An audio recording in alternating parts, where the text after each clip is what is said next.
Oh, yes, sir. My name is Sarah Thompson. I'm a mom of 4 here in Savannah. Very thankful to live in the city and very thankful to see all of you today. Thank you for all the work that you do. Thank you.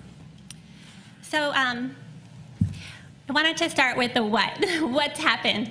So what's happened, it seems to many in the public that politically our money has been used to completely restructure the school away from the quality, historical trend of personal loving instruction. And that's grievous. Additionally, from a public standpoint, there is a wide, disparate difference now between students who have and students who have not. That's been blown wide open, wider than any place I've ever seen. I've been educated all over the world. I've attended school in many states and lived overseas. My family is active duty military until September 2019, and we decided to move to Savannah and make this our home. So based on the relationships I have and what I've observed, the poor, people who have less money, are being very sacrificial with their work and their time. Some are paying sacrificially for care, money that they didn't plan on spending.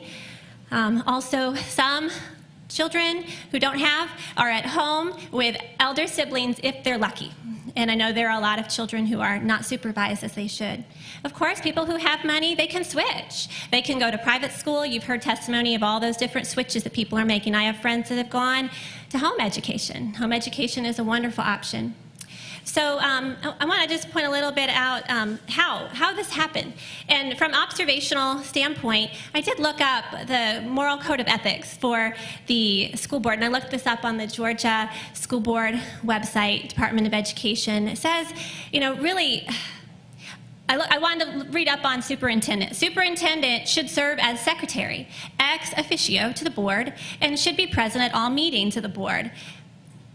So from what we understand in the public, there was a committee that was formed, a task force, to make these new decisions with these new circumstances, and there was a deputy staff team formed, and there was a decision made to go virtual with not a lot of oversight of the board. In fact, the board was informed of the decision of the committee task force an hour before the public was informed, the parents. The board is the people. The board is the property owner. The board is the property owner, and they, from my observation, they've been overstepped. Also, the parents have been overstepped. 80% told you to open. There are also 800 signatures on a petition saying to open now. Also, and that percentage was told you to open, it's around 80%. I think it vacillates between 60 and 80, but a lot. Also, the teachers, I believe, have been overstepped. Many are at fear of speaking with jobs under threat, understandably. There is some history. I've read up on what happened at Island High School with the sports team. I believe that there was an encouragement to bring children to Island High School. There was a shipping in of super fine athletic people over there for a super team, and as a result of that debacle,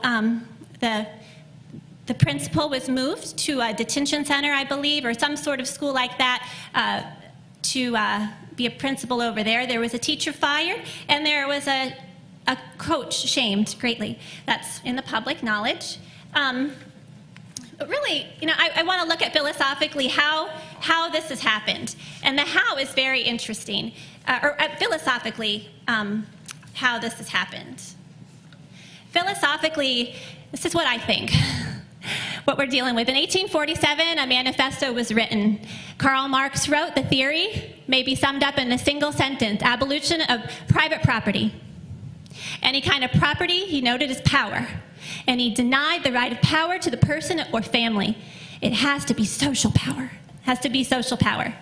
So there's some social power in this community, and I believe that the superintendent has a lot of social power. Marx was right. Property is power. Yet, God has placed this property power in the family's hands. A family consists of men, women, and children. Any educated person would know that our true law in our country is based in biblical law. It places power and authority into the hands of the parents. As long as the family has liberty based on the power of property, the parents have authority. I believe that the district has crossed the line. What happens when you cross the line? Transfer of power over education, income, and property from the family to the state has undercut parental power and authority. I believe that the district has crossed the line and the family is at stake. Thank you for your time. I really appreciate it. Thank you, ma'am. Is Mr. K